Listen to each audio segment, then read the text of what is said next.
Good afternoon, everyone, and welcome to the Institute for Security Studies. This afternoon, we will be discussing the terrain going to the lead up to the elections in Zimbabwe, with just over a month to go. There's quite a lot in terms of great interest, not only in Zimbabwe, but naturally also in the region here in South Africa and the rest of the region, but globally looking to these elections. These are the first elections in democratic Zimbabwe in which Robert Mugabe will not be running. They're also the first elections since 2002 in which Morgan Tsvangirai will also not be running. In many respects, it signals a change in the way in which Zimbabwean politics have been seen. Whoever comes out as the president after the elections will not be Robert Mugabe, which for a lot of Zimbabweans will be an interesting shift, even as they have been experiencing the presidency of the interim president, Emerson Mnangagwa, since November of last year. This afternoon, we've got a great panel of people who are not only interested in Zimbabwe, but also in many respects quite invested in what happens in Zimbabwe from a personal point of view, professional point of view, and also from an analytical point of view. I'm in many ways honored to chair the seminar because I can't think of a better set of people to discuss what to look forward to over the next month, but even possibly also what then after that. I am Otilia Anamaunganidze, and I head special projects here at the Institute. And I'm joined to my immediate left by Derek Matisak, a senior researcher here at the Institute for Security Studies, based out of Harare and working in our Peace and Security Research Program. Right next to him is Professor David Moore, who is currently, in his own words, enjoying his research leave at the University of Johannesburg's Institute of Pan-African Thought and Conversation, who will speak to us also on his views. The first person we will hear from, and the last person I'm introducing now, is Brian Kagoro, a Zimbabwe analyst, as well as a consultant who covers not just the politics, but also some of the socioeconomic dynamics around Zimbabwe. With these three men, and I will always say that, we do kind of look like the poll sheet, don't we? Few women, lots of men. But I'll start, Brian, with you. And the first thing that came to my mind as we were sort of thinking about what it means now as we're going into what many people refer to as possibly an historic election is for you to tell us what's happening right now, but also what's different about this election. Well, that's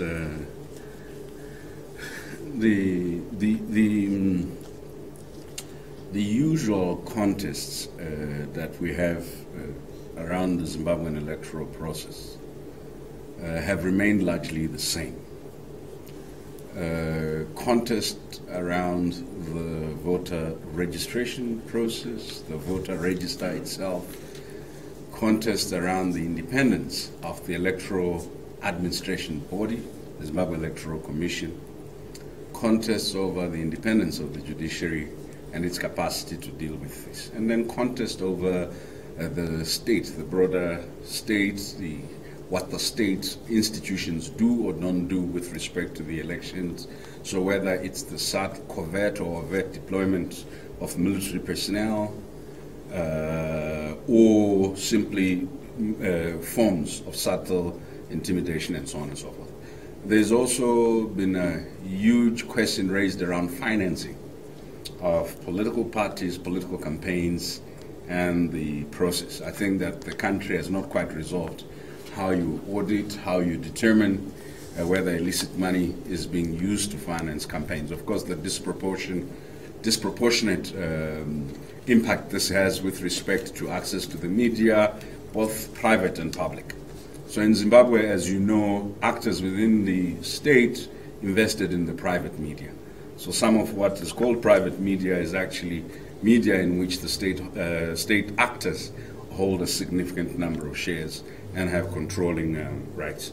But there were issues beyond the media. The suffrage question, the disenfranchisement of certain components of the population, and in particular the Zimbabwean diaspora and folk who were deemed aliens. So what's different with this election is that a decision was made that those persons of alien descent or non-Zimbabwean descent who've been resident in the country for a given length of time would be given the right to vote. And so that's a positive change. The other thing that's different is, although the voters register is still in a state that's not desirable, I'm quite sure Derek and others will talk about the nomination process and so on and so on, at least you have some form of register, right? And this is different because in the past you'd get a copy after the fact, which would be difficult for you to do anything with. And the other thing that's different is that by coincidence, because the military required the citizens to be on the street in order to effect the coup and vest it with legitimacy, it also meant that that process of citizen engagement, empowerment, robust politicking continued from November. And in essence, political actors have had the longest period they have had since 1979 to campaign ahead of an election. You will know that in the 1979 election, political actors had a very few months from the negotiation at Lancaster to the election. So from November last year up to now, the political actors have been campaigning.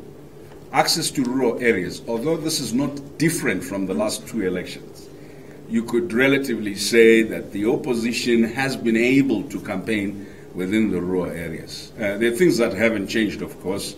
There was a contest in the courts regarding statement made by some traditional leaders about their allegiance to ZANU-PF.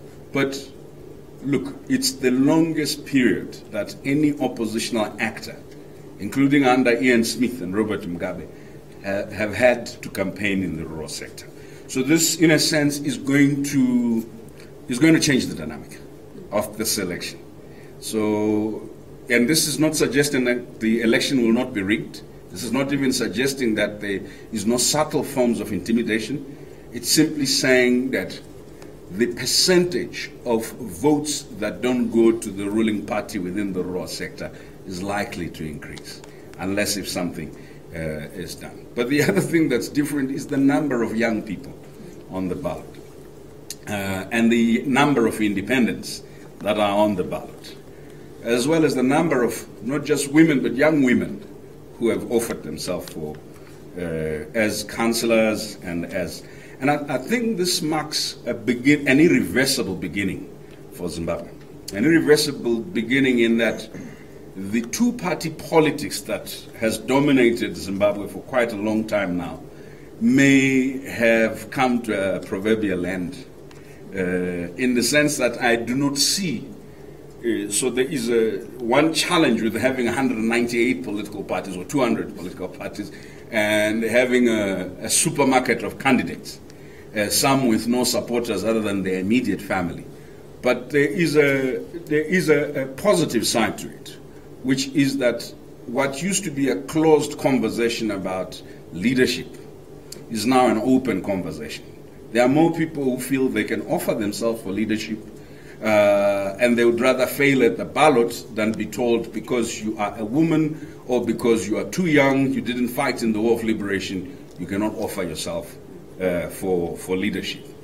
And I think that we're seeing, lastly, a generational transition. And it's a multi-layered generational transition. We went through, because of the politics of Rhodesia and our immediate post-colonial, post-independence, a highly racialized narrative in our politics. So other than the 20 reserved white seats, you did not have too many white folk or Asian folk offering themselves for positions. ZANU-PF had a few, MDC had Roy Bennett, Dave Colton, and so on and so on. This election, strangely, on both sides of the political divide, you have had people who, so you have had a truly multiracial election in this particular, and it's going to change conception of citizenship and a sense of belonging across the divide. No matter, some of it looks cosmetic, some of the people who are standing are business partners of very strong folk within amongst the political elite. But the truth of the matter is that if you like, the optics matter. If you are going to have, and I'm quite sure we're going to have a lot of surprises coming out of this, because we now know that the voters, outside of the very narrow binaries that we had constructed, whether racial or political, voters have preference for leaders or a leadership that delivers. So I do not think that anything should be taken for granted by either the two main political parties or anybody else. So it will be curious to see how the voters exercise that vote. Perhaps the last thing is, before we knew the military was involved, but as a supporting act, now we know the military is involved as a primary actor. Right? So the question that's fundamental for most Zimbabweans is, what are the implications of this in the long term, or even in the short term, for constitutionalism? What are the implications of this for peaceful transfer of power? What are the implications of this for peaceful resolution of disputes that arise out of this power contest? And what are the implications of this for the embeddedness of the securocrats within the economy and within the political party system? And if they are this embedded, what are the implications for political culture? And it seems to me that this does not necessarily offer any consolation to those who believe in new dispensation and Zimbabwe democratizing, for two reasons. Because the military and the political elite are both embedded in the economy as primary economic actors. And the drive is to focus on the economy. That means the foreign investor, the military elite, and the political elite become almost Siamese twins. I don't know what it is when they're three. Inseparable. And therefore the guarantee of perpetuity in power for that military elite that has become a political elite will not only be through local coercive means, but it will be through international economic guarantees, because the investors will essentially be protecting their interests. And this, to me, raises fundamental questions about the question of inequality, the question of diversity management, the questions of accountability, and ending impunity in Zimbabwe. So I would say that there is a lot that perhaps could be said. There is a lot that we could criticize about the environment. I was asked whether I saw a difference between the Mugabe approach and the Emerson Mnangagwa approach. And of course, I was quick to say yes, a distinct difference. And then I was asked what that difference was. The one oppressed and told you that they were oppressing you. The other oppresses and tells you you are open for business. We are committed to peace. So the public relations under the Mnangagwa regime is much better managed. The appropriation of rhetoric of change, the appropriation of rhetoric of letting go of the past and the old ways, the appropriation. So this may be tantamount to what scholars have called before putting lipstick on a bullfrog. And because I've described what is essentially ugly about the system, it seems to me that they may be stuck in ZANU-PF a dualism or a schizophrenic character waiting, and it will not resolve itself easy. A desire to be seen as truly reformist and an addiction to old ways and power. And this, sometimes you see a cognitive dissonance in the actors. They still use the slogan Pasi, which is taken from our days in Maputo, Abasha, which means down with or destroy whoever has disagreed. And yet at the same time say, no, we are inclusive. They still use the narrative about we are the ones who liberated and therefore entitled to, and still talk about involving young people. So there's a cognitive dissonance, but there's an ideological, if you like, contradiction.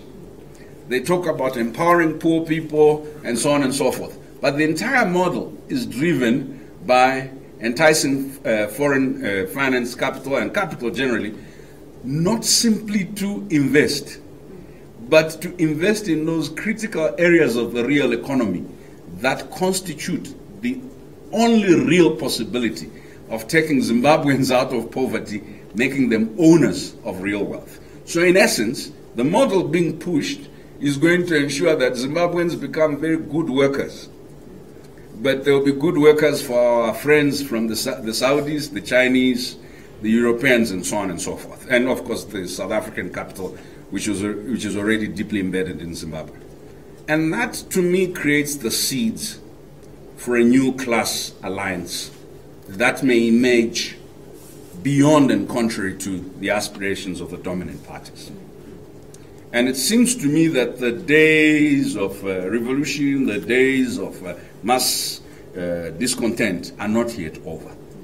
And this false hope and false consciousness created by good interviews on BBC may find its real enemy not in opposition politics, but in internal ZANU-PF politics, where the ones who risk their lives to carry out a coup may not be willing to hand over power simply because the ballot has.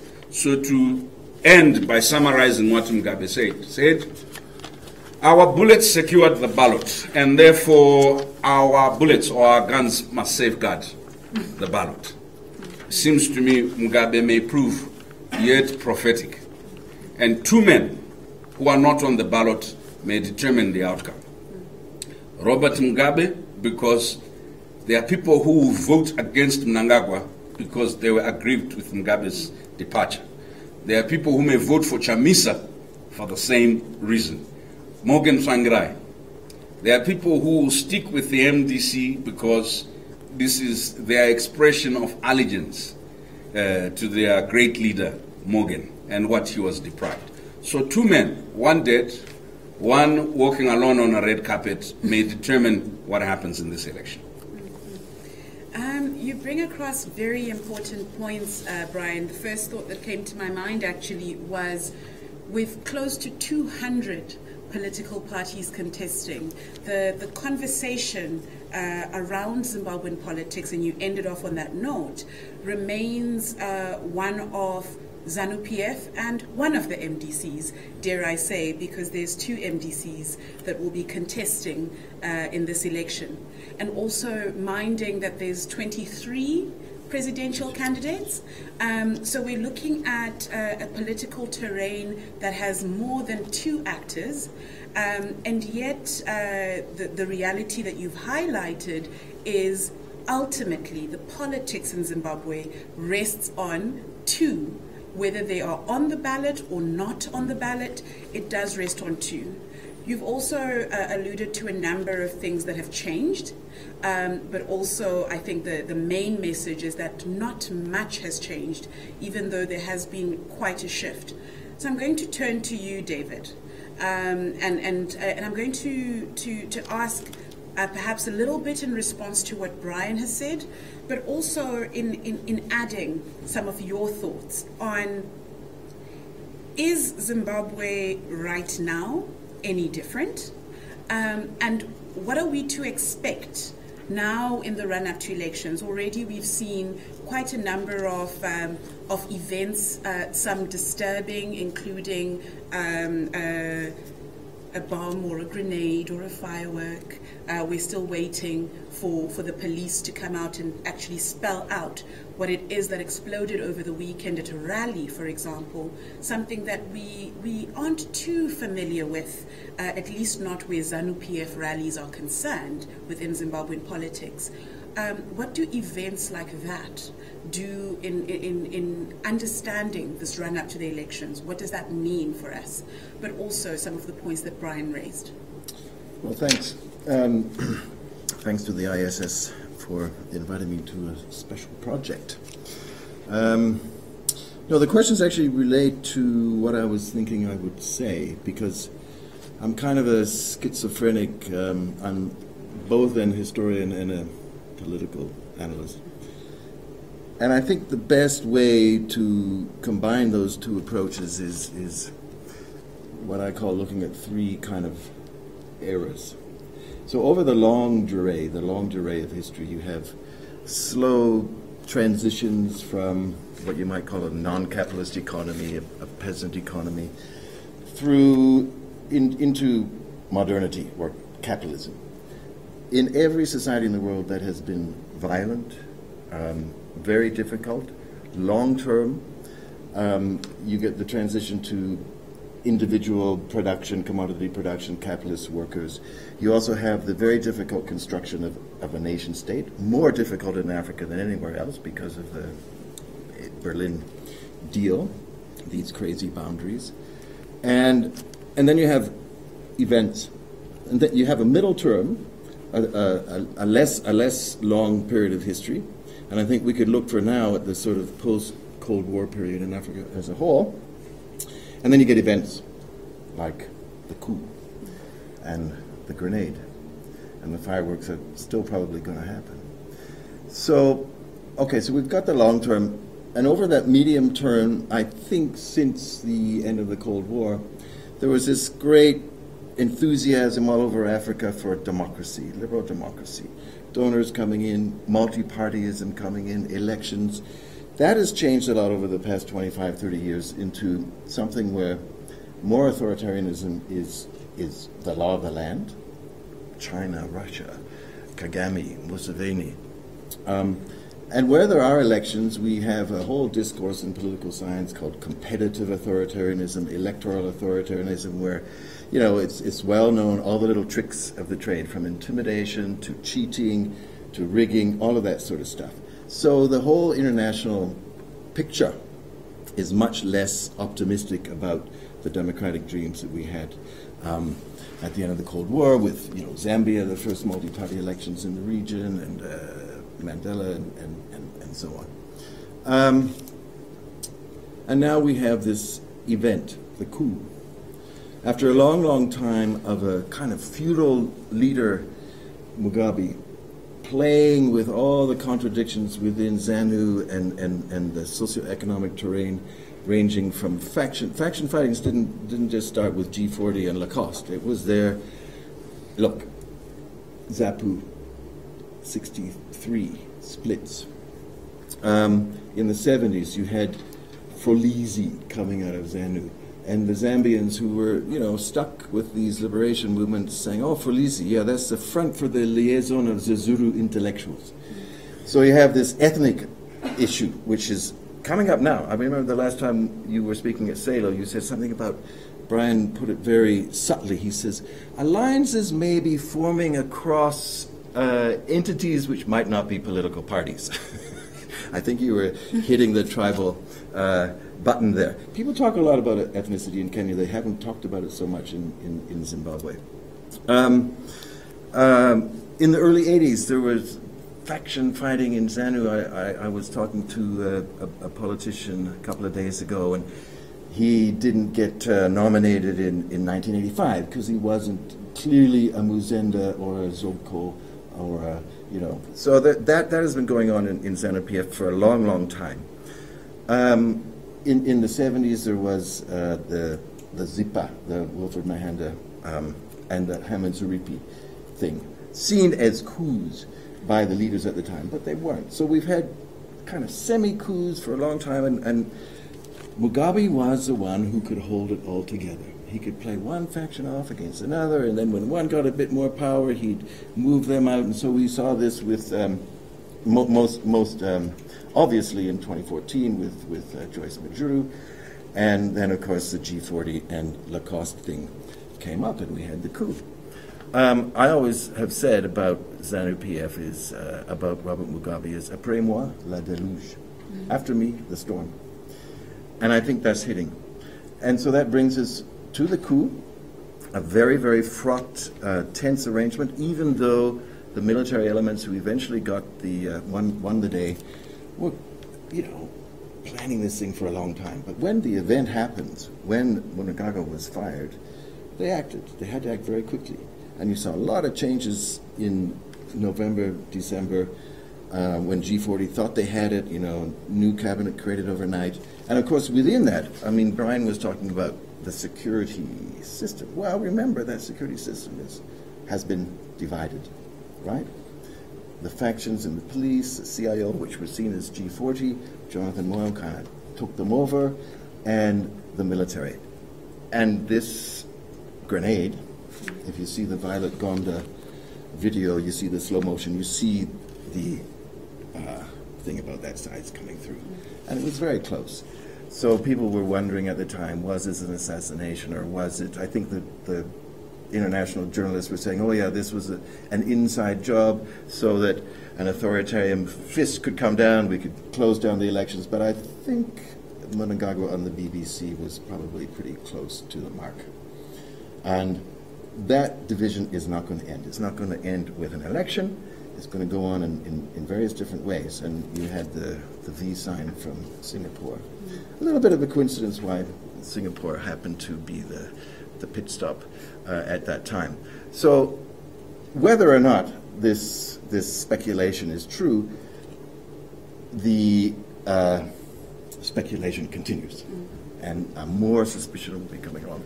Why wasn't the security very good at that event? People were saying, well, the military, they're not really trained to do proper security on these events. The dogs weren't sniffing before. How does somebody get in with an item like that, right? Because if you go around in the townships forcing people to come to your rallies, you're not going to check all their handbags. So I don't think that's going to disappear. That's very, very, very, very deep. And of course, we can't forget the 1980s with Gukuruhundi. There's a long, long history of violence and repression in this system. What's different now, aside from the event? The MDC has changed a lot. And remember, there's been faction fighting in the MDC. 2005, when Welshman Nube started his new party after the fights over the Senate, and some of that may have had an ethnic base, and there was a lot of violence involved in that as well. And so we have many different parties in the MDC alliance, some of them agreeing not to be nominated, some of them being nominated. The list of candidates, I just had a very brief look at it this morning. How many candidates were in Bulawayo Central? 25. I mean, it's a lot. So that's different. After the coup, after a coup, can you actually reverse gears and go into a democratic mode? As Brian was saying, people aren't going to give up. I remember before the coup, somewhere around September, being interviewed on some media outlet, and at that time everybody was saying the 2018 elections don't matter. Wait till 2023. We'll get over this generational hump. And of course there are now. I mean, you were part of the generation we thought was pretty young not so long ago. You know, the students in the early 2000s and working really hard for the MDC and watching with despair some of the things that were happening in the MDC, with Tony Blair being much too committed to a particular political party and so on. I think probably the donors destroyed the MDC. But now we have the social media. Well, you're keeping up.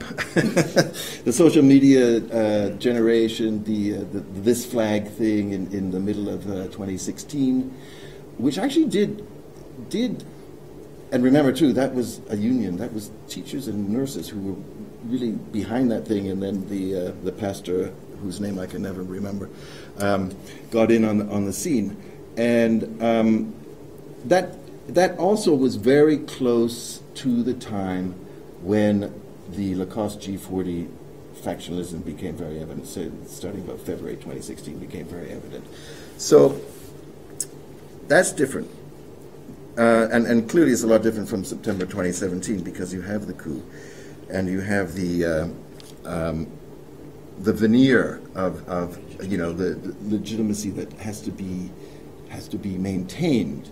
Mnangagwa on the BBC yesterday saying, I'm as soft as wool. Saying, no, it wasn't people in Bulawayo who did this, the people in Bulawayo love me.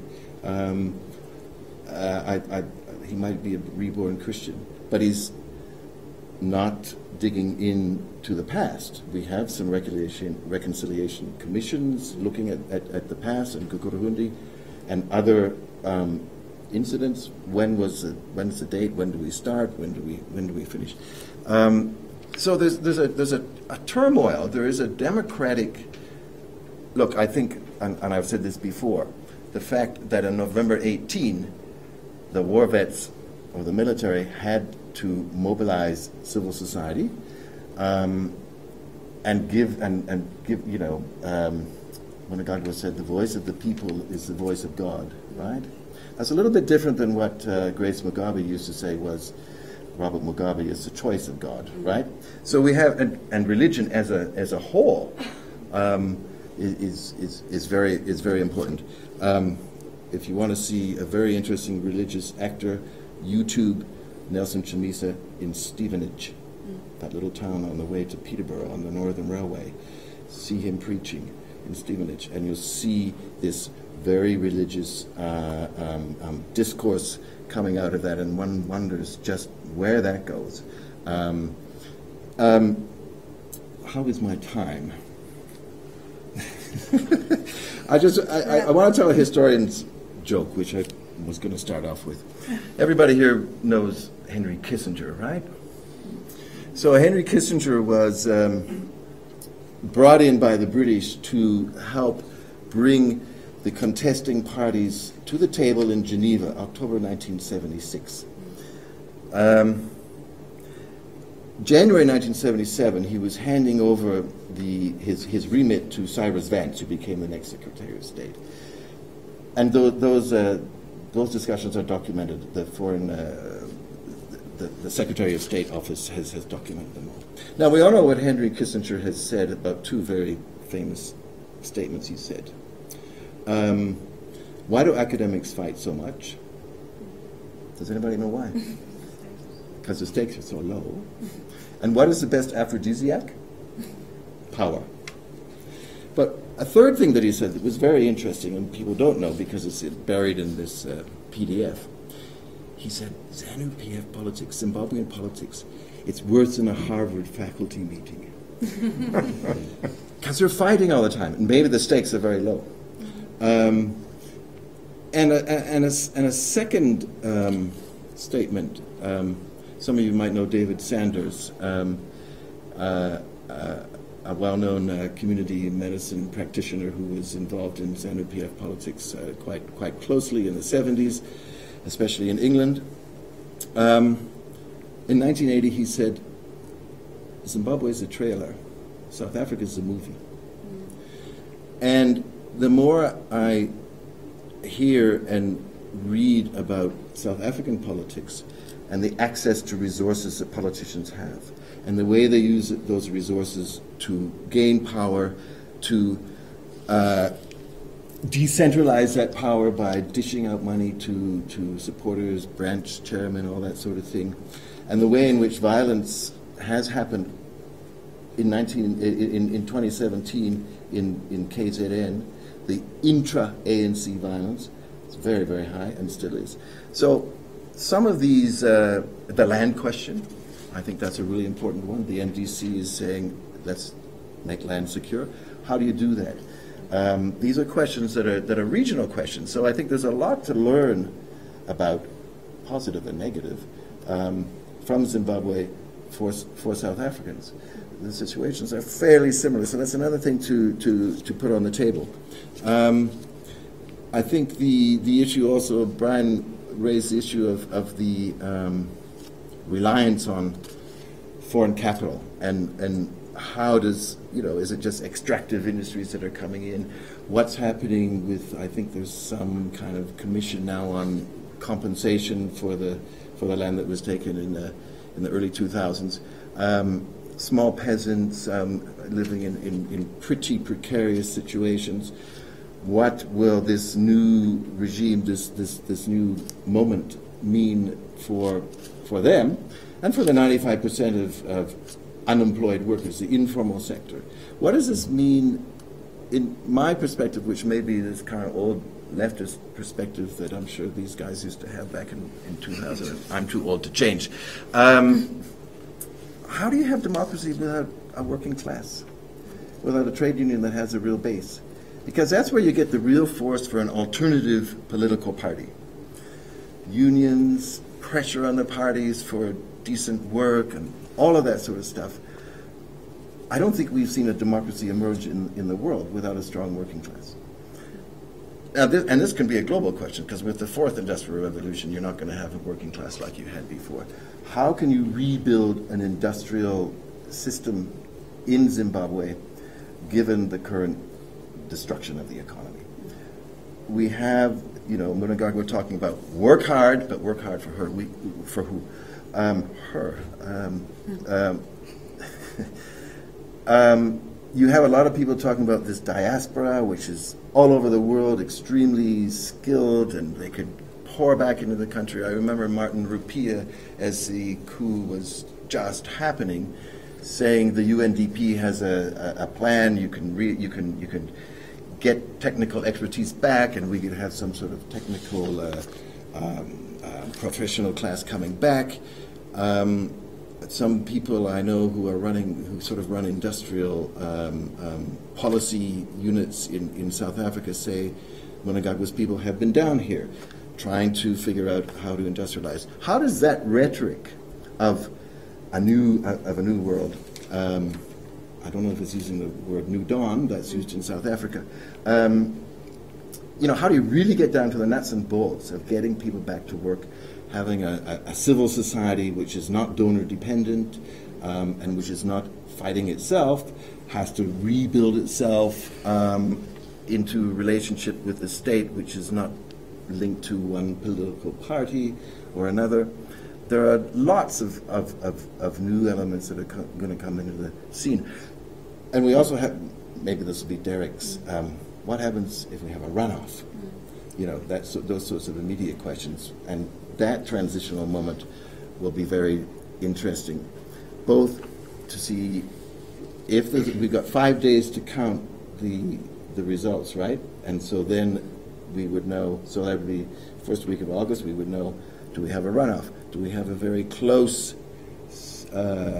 result, which may have been the result of some deal making?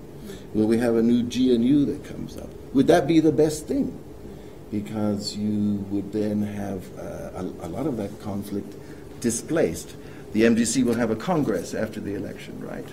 If Nelson Chamisa doesn't do well, what will happen? Well, the alliance, because many of the members of the alliance used to be in the MDC, qua MDC, not quite sure what's going to happen to Thokozani Kupe, which of course brings Malabeleland into the question.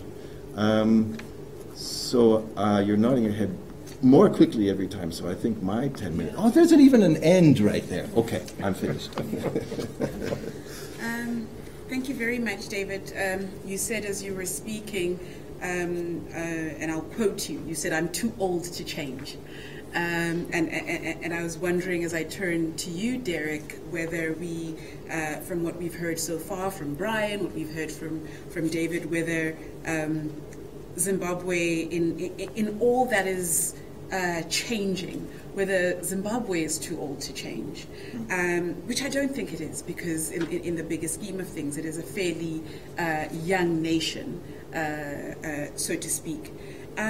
But there's also another point that I would want for you to speak to, which relates to the nature in which elections have been run in the past, and for you to speak about how this election so far has been the pre-election, how that's been run, and what we are in many ways to expect once election day comes, and in August, early August, what we could possibly look forward to, or maybe not forward to, what we can expect. Thanks, Tilia. Yes, Zimbabwe might be able to change, but ZANU-PF certainly not.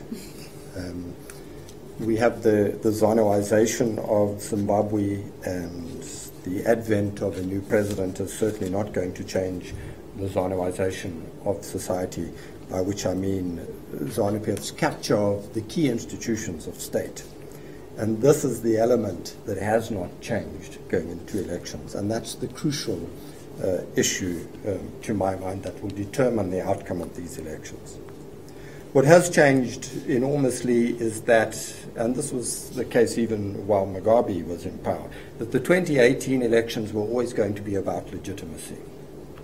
ZANU-PF knows they can win elections, but they know that the methods they've used to win those elections have come at the cost of legitimacy. 2013 gave them some confidence that they could now go for the Holy Grail to win elections, and to win it with a veneer of legitimacy, or to win it in a manner that would be accepted by the international community. So that's the key thing, is legitimacy. And all the positive things that Brian spoke about at the beginning all relates to presenting an election which can be acceptable to international observers. And that's why we've seen Mnangagwa allow the international observers to come in order to give this tick for legitimacy. The problem is that all those aspects relate to the superficial aspect of elections. They're important aspects, but they don't address that fundamental control of key institutions that arises from the Sannoisation of Zimbabwean society. The big card that Mnangagwa has to play is the promise of the normalization of Zimbabwean politics. Mnangagwa is basically saying, if I am elected, the Zimbabwean crisis is over, and you can draw a line under the Zimbabwe crisis, and the politics thereafter will be normal contestation between political parties. It won't be the Mugabeism of the past, and your foreign ministers can all take a break, and you can have less political officers in the country, etc., etc. Britain, of course, will heave a huge sigh of relief and say, look, we've managed to sort everything out, and everything's great going forward. That is a promise that the international community, or an opportunity that the international community are unlikely to squander.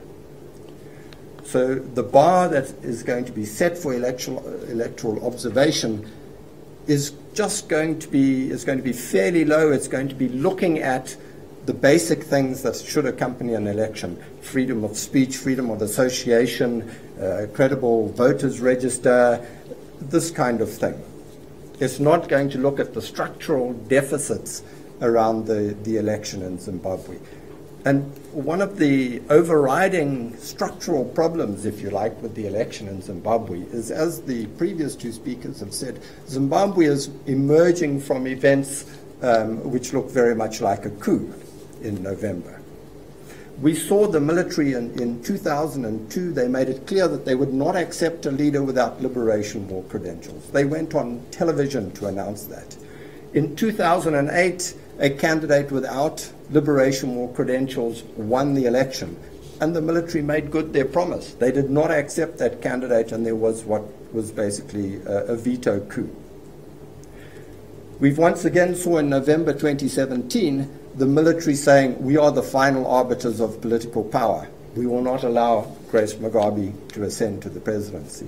So there's that statement. It's very clear and very recent from the military that we are the final arbiters of political power.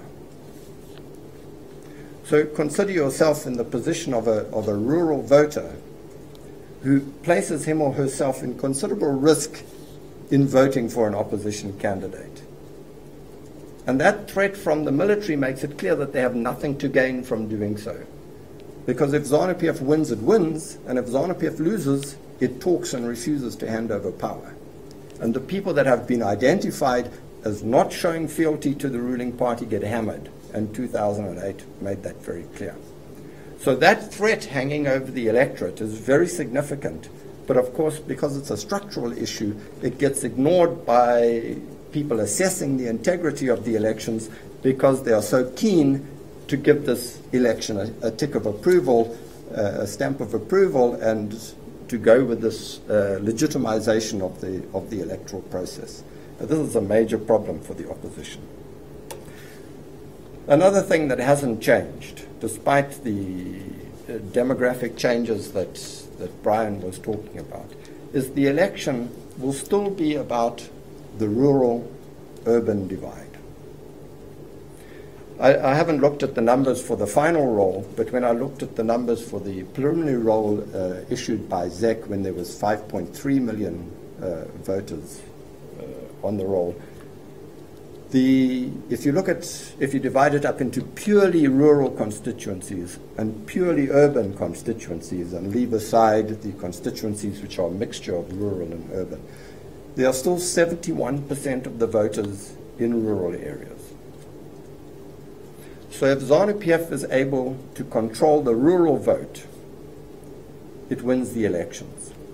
And I've seen no indications that ZANU-PF has lost control of the rural vote in the way that it had, for example, when the referendum took place in 2000 or in 2008. Certainly there's been greater penetration of the opposition into the rural areas as far as campaigning is concerned than there was in 2013. And the conditions are somewhat reminiscent of 2008 when MDC put in a good showing. But bear in mind that even the MDCT did not gain a full parliamentary majority in 2008, and the race was very close, notwithstanding the freedom of association and the ability of the opposition to campaign in the rural areas. MDC only got its majority by combining with the MDC. The MDC was then one particular party under MDCT, so the two of them together gave them a 9-seat majority in the parliament. But even in the conditions of 2008, with a collapsed economy, etc., MDC could only just scrape home. That, again, is because of ZANU-PF's control of the rural vote. There's the youth factor. We are hearing, ZEC made this announcement that 60% of the people on the voters' roll constitute youth. But you need to understand what is meant by youth. There they're talking about people under the age of 40. If you look at people under the age of 35, that the number drops significantly down to about 43%. But once again, it's important to divide things up between rural and urban. Only 28% of those youths are actually in rural or in urban constituencies. And the bulk then remain in rural constituencies, which ZANU-PF manages to control. The discourse that takes place in Zimbabwe at the moment is, oh, Nelson Chamisa is very young, he's just turned 40, the minimum age for the presidency. Because there are this enormous number of youthful voters on the roll, they're all going to throw their weight behind their contemporary, and the youth are going to vote for Nelson Chamisa. The youth are predominantly urban, educated, more sophisticated voters. They are not subjects like people in the rural areas are. They are real citizens, and they're going to vote for Nelson Chamisa, and the MDC is going to sweep to victory, and Mnangagwa doesn't stand a chance. That is not borne out by the numbers. ZANU-PF will win the elections in the same way that they always win the elections, because the person in the rural area needs to vote not for who they wish to win, but the candidate they think will win, because they are dependent for access to state resources. If you don't show fealty to the winner in a rural area, you become ostracized within that community. You don't get access to the grinding mill. You don't get transport to the clinic when your spouse is sick. And it's a carrot and stick approach. Not only do you lose out on the benefits of food aid, agricultural inputs, the stick approach can kick in as well, where you're threatened with displacement from your village, your hut being burnt down, and physical violence being meted against you. So the choice that the rural voter has is a very judicious one. They've got to work out who they think is going to win and to vote accordingly. For that, for Chamisa to overcome that hurdle, he needs to look like what the politicians call a thinkable president. But that's what happened in 2008. Shangirai started to look like a thinkable president. There was a possibility, yes, he might he might be the person in power, he might be the person to whom we have to show allegiance. I don't think that Chamisa has managed, for all his campaigning, to gain the kind of momentum that Tsvangirai had in 2008 and to create the impression that he's a thinkable president. And matters are not helped by the disarray within the opposition camp at the moment, where if you ask the average person outside Zimbabwe who pays some attention to Zimbabwean politics, if you ask them which is the main opposition grouping in Zimbabwe, they'll say the MDCT. Well, it's no longer the case, but there might be many people coming to vote on the 30th of July 2018 who do think MDCT is the main opposition grouping, and that's Chamisa, and vote accordingly, and they'll be giving a free vote that is not deserved to Thokozani Kupi. So it's that kind of disarray that's going on at the moment, which has been facilitated and in fact fueled by ZANU-PF's control of the key structures of state, the judiciary, and the control of the Electoral Commission, which has caused that disarray to come about. So I'll stop there. From that, and I think it's been very interesting to hear the range of perspectives. There's the elements there that aren't the same, but there's also quite a lot, I think, among the three of you on which you agree. Derek, you brought in quite strongly, I think, the rural factor. Not just that the majority of voters are in rural areas, but actually that the majority of people remain within rural areas. And I suppose the question then is whether any of these parties, and I'm throwing a question to you that I don't know whether you're prepared for, whether any of these parties in their language and the way in the lead up to the elections, whether they have underscored that fact that the majority of the population is rural, and what kind of promises, specific promises I would say, are they making to that electorate? The other thing which I thought was very interesting is, so firstly, you're the first of the three speakers who hasn't quoted Robert Mugabe. You've spoken about the system under his rule, but you didn't quote him, which I thought was quite interesting. So maybe things could change. But you also brought on something that has come out in all your thoughts and your comments, which is the role of the military at present within Zimbabwe, a role that has always been there, whether through the Joint Operations Command or whether through other ways in which the military has pulled the levers of power. Now, in asking you to reflect, and I'm mindful both David and Brian at the end of August will be convening a session with Simba Makoni speaking about the post-election. But I would also want you to reflect a little bit, maybe give us a bit of a cheat sheet on what you see post the election. Derek has already told us, he says ZANU-PF will win, not necessarily because people want ZANU-PF to win, but because perhaps they can't afford for it not to.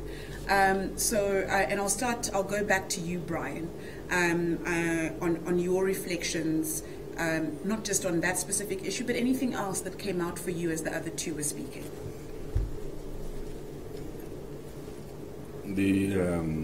The rural voter is a voodoo. I don't agree with you, David. You will recall that in 2008, I may have been the only one among Zimbabwean political analysts who predicted that the MDC will win and that they will do significantly well in rural areas. And there is something that most people miss about what has happened. I'm almost always reticent to raise this in this way, but I have no choice. Since 1980, power has resided within the Mashonaland provinces. Mash West, Mash East, and Mash Central. What has happened with the candidature across, so if you look at the so-called leading 4 or 5 presidential candidates, They are from outside those traditional centers of power. Now, if you go back to a point raised by my two colleagues around ethnic or regional affiliation, is that we have a contest that's happening squarely within the Midlands Masvingo. So the vote for Nelson Chamisa or against is not purely going to be a vote. Is he young? Is he old? Does he persuade as a president? No, there's going to be homeboy politics. Let's accept it. There are going to be people who say, Masvingo finally, province will have representation. And that is something analysts are not factoring in. It's going to be much bigger than most. And then if you add to that the appeal to young people, I've been following Nelson Chamisa's rural rallies. I was involved in the early days with Morgan. Morgan did not have that size of crowds within rural areas. Maybe because of the limitations and restrictions in space. But I think that because Morgan didn't have the opportunity to be able to convene an unobstructed rural rally, right?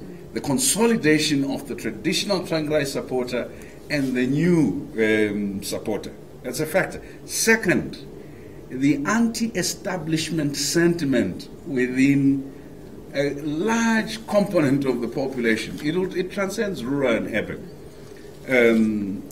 A friend who's a researcher likes to remind me of this story that, going into rural Mashonaland West and Central, there are people who didn't know Mugabe had been removed. You understand? So the old binary of rural, urban, therefore rural ZANU and co won't apply for exactly the same reason that I think both Derek and David said. The split in the amongst the securocrats was not only a divisional split, CIO, police, and so on and so forth. There was also had elements of regional components to it. So the discontent in ZANU is not about allegiance to Mugabe only. It is, imagine what it would mean, because of the embeddedness in politics of the securocrats. If you have, 3,000 were fired. These are 3,000 who've gone back to their villages. They were not only breadwinners, but, senior police officers, senior military officers have a lot of influence. So normally where you could get 2 soldiers to intimidate everyone, you have 3 retired CIOs or 4 retired as a counter to that component. So it's not it's not like anything we have experienced before. Now, what we don't know is, will these people vote for MDC alliance? Will they vote for NPF? Will they vote for Joyce Mjuru? Or will they vote for independence? That we don't know for certain. But the old binary of saying rural will go this way, I think this election is going to present a lot of surprises for us in both urban and rural areas, especially at the level of parliamentary and local authority. At the presidential level, I do accept that the manipulation essentially creates on paper an advantage for Mnangagwa. But that's assuming, if you use 2013 figures, that Mnangagwa is going to retain every vote that Robert Mugabe had to maintain the 57% or whatever, 63%, that 67% that he had. I doubt that that will be the case. And that's assuming that Chamisa will not get any more than Morgan did. But we already know if over 60% are under a certain age and so on and so forth, that you're going to have a lot of young voters. Not all young voters will vote for MDC, but a significant number will. Right. So when you add all those factors, this will be a tightly contested race. Now, I've been alerting a lot of Zimbabwean analysts to the following fact. In 2008, after Simba Makoni had campaigned for less than a month, he got 8%, we are told. We know that the election was rigged, the figures were cool, but he got 8%, right? In 2013, we know that Welshman Nube, Kisinoti, and Dumiso Tawengo got 3.5%. I've been asking the question, Joyce Mjuru, Noah Manyika, Nkosana Moyo, and all these other people other than Chamisa and Mnangagwa, is there a possibility that they will get more than the 8%? If they play anywhere near 18%, therefore none of the leading candidates will get the 50+1. which would lead us into a runoff. That's why you need manipulation on an industrial scale to avoid, because no one wants that runoff. Because we now know from the Senegalese example, you go to a runoff, all the opposition parties banded together, common sense returns, right? So these factors essentially mean that the post-election phase can assume if you have ZANU-PF run away with a victory, either because there's been manipulation or the raw control that you're talking about, they will know that there is going to be a lot of discontent within certain peri-urban, urban, and certain rural areas. I am certain what they will push for is some form of accommodation. Yesterday, Chris Mtrangwa, who was one of the presidential advisors, suggested that they would accommodate other political parties in the new government or cabinet. They are already beginning to soften people up by suggesting this, right? What we know, though, is that if Nelson Chamisa wins, he would have to think through carefully how to deal with two components of the securocrats. One is the securocrats who were aligned to G40 and fell off, and the securocrats who are aligned to Lacoste or Mnangagwa and are still there. Somehow, for him to be able to govern the state, it will not be sufficient to have won the ballot. He would have to deal with this question of how do you manage the security sector. The third thing that they all have to deal with is managing something that we've always ignored. Promises were made to war veterans. And Mugabe will tell a story that most people must listen to. War veterans were promised certain things under Mugabe, and when he failed to deliver, they became his most effective opposition within ZANU. Will Lacoste face the same fate?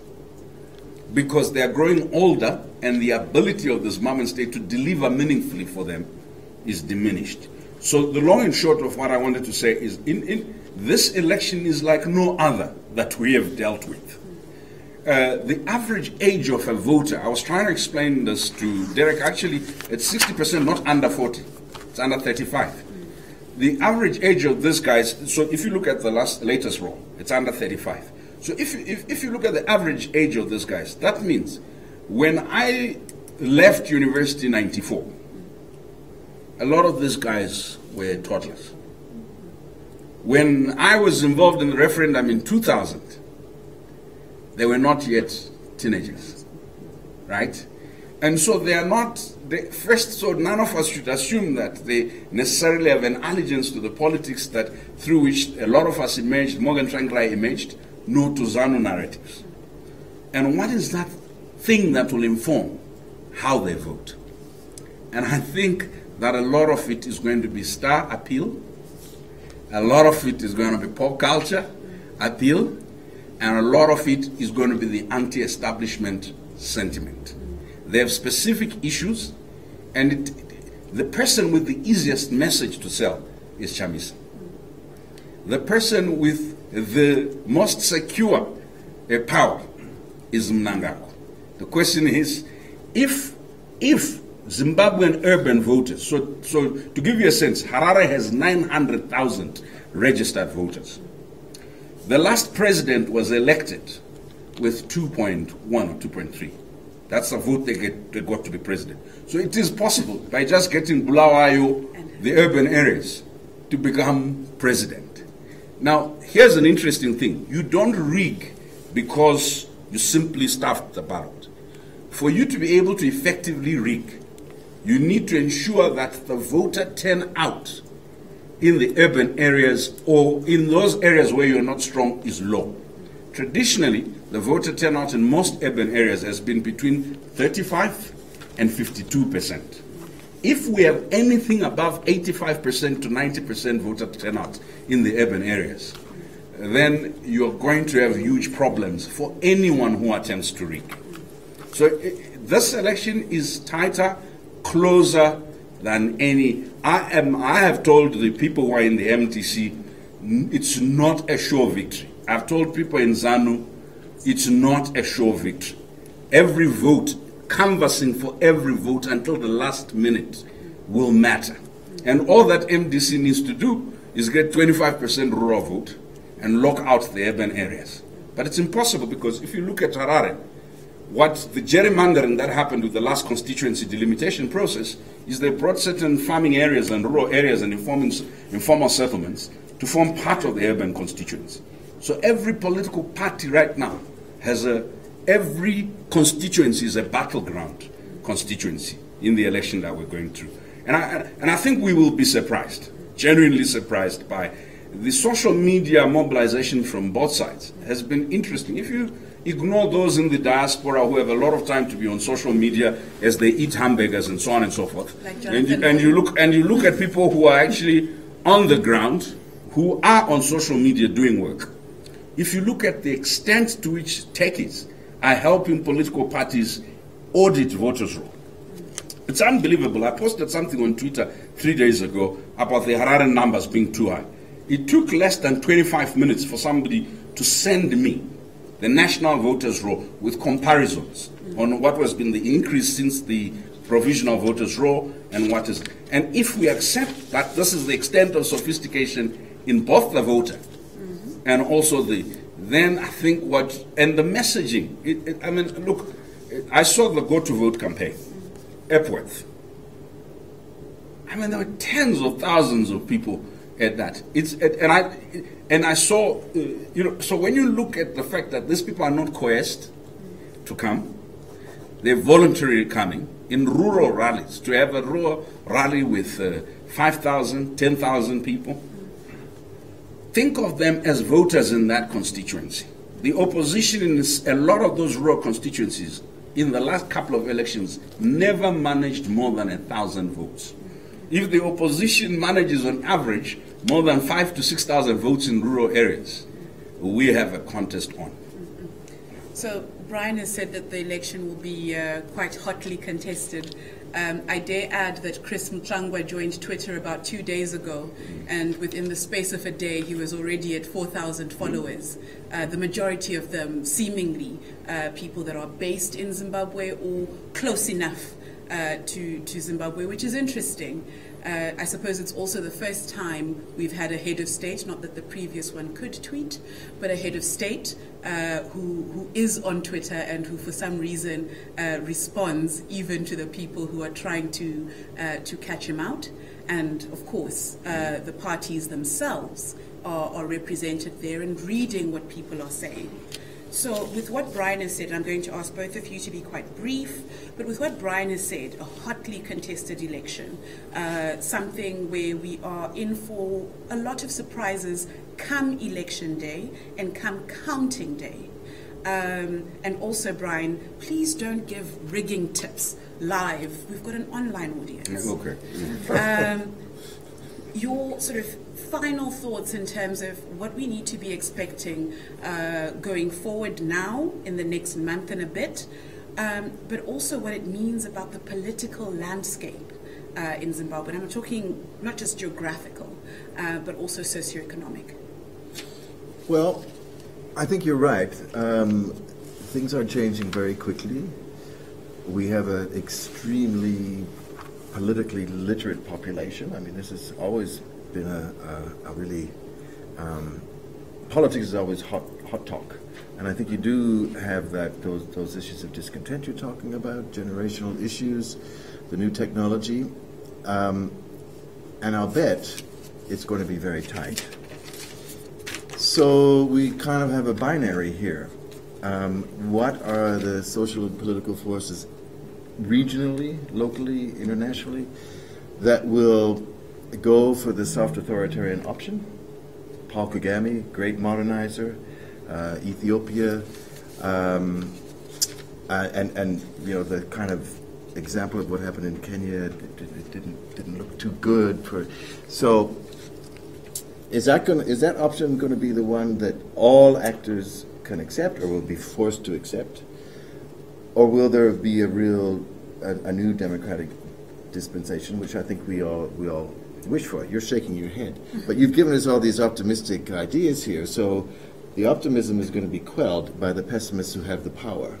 That's you see, you're being the optimist now, and I'm being, as usual, kind of pessimistic because you saw how Mugabe got out of power, and it took force. There were more people killed than just that one security guard. And many of these people who you're saying were fired from the security system, well, they're not even safe in Zimbabwe, so they're here in South Africa or in other places. So that, I think the repressive option is one we should be very wary about. We shouldn't forget about that one. Derek, you've already told us who you think will win the elections, and perhaps also why they might win the elections. But just final thoughts. There's two things, or one primary thing that David and Brian are disagreeing on here, which is what happens should there be a runoff. Will it be the Senegal option, where the other parties galvanize to form this superstructure that then wins the elections, or will it be Kenya in 2013, where the incumbent, effectively the political party incumbent, retains power? Derek, you're going to have to be the tiebreaker. Okay. The idea that there will be a runoff assumes that we have a democratic election about to take place in Zimbabwe. There will be no runoff, precisely because the moment there has to be a runoff, it makes Chamisa look like a thinkable president. He gains enormous amount of momentum from that, so it's not going to happen. ZANU-PF's control of the electoral structures will mean that it will get shut down. The National Logistics Center, which controls the logistics for the elections, is all run by ZANU-PF people. What ZANU-PF does is they carefully monitor the results that are coming in, and if they start seeing unexpected results coming in from particular areas, the elections will be shut down. We won't see those results. There will be no runoff, in my view. Also in the view of Afrobarometer has ZANU-PF 11 points ahead of MDC. Afrobarometer's figures are normally very well calculated and very reliable. I also, I'm afraid, have to take issue with some of Brian's numbers. When I always, as a broad brushstroke ahead of elections, look at the traditional MDC provinces and the traditional ZANU-PF provinces. That means looking at the Matabeleland provinces and comparing the Harare province and looking at the rest. So Harare and the Matabeleland provinces, when I was looking at the initial numbers, have 1.6 something million, and the rest of the provinces are 3 something million. So that's the issue. There's also something funny happening in Matabeleland North, where ZANU-PF ostensibly picked up a huge number of votes in 2013. Certainly some of them were fiddled, but something's odd going on there. Also, registration rates are remarkably high in Matabeleland North compared with Bulawayo, very low registration rate. In the Mashonaland provinces, Masvingo and Manicaland, registration rates are very high. In Harare, registration rates are low. They're in the 60%. In the other provinces, they're up in the late 70s or in 80%. So all those traditional ZANU-PF provinces, high registration rates. Apart from MAP North, the registration rates are lower in the traditional MDC provinces. There's also, Brian was referring to the voter turnout, saying it's between 35 and 52%.